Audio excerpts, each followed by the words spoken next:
So the third point is religion can never change our sinful nature. The root of all our problems is within our hearts and our lives.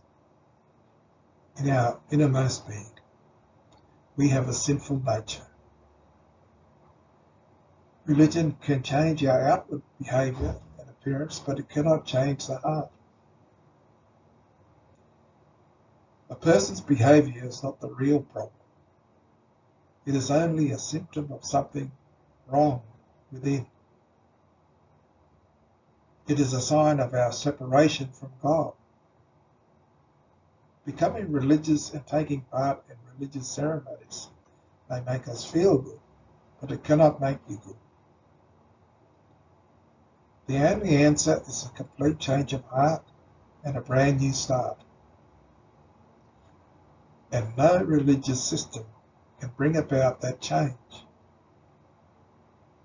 Even following Christianity as a religion, its beliefs, behaviours and practices cannot save you.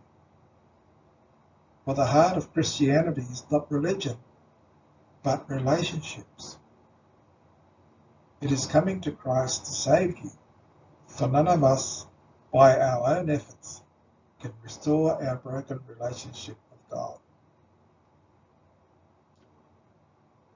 Religion is our human attempt to reach God, but the Bible makes it clear that no one can be put right with God through his or her own acts of righteousness.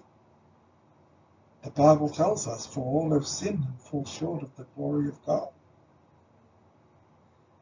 So no one can reach God through religion, or good works, or morality, or anything else.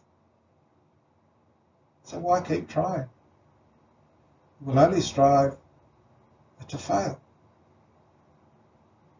It is a wrong road to follow.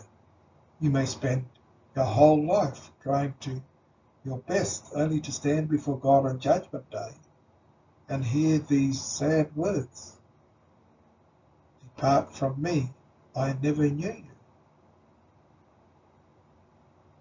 So if all this is true, what a hopeless position we are in.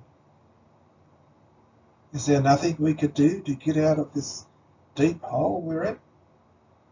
Absolutely nothing. And this is truly bad news.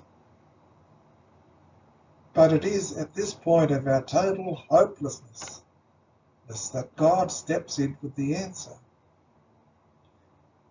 Religion is our attempt to reach God, but Jesus Christ, God's Son's attempt to reach us. This is the unique message of Christianity.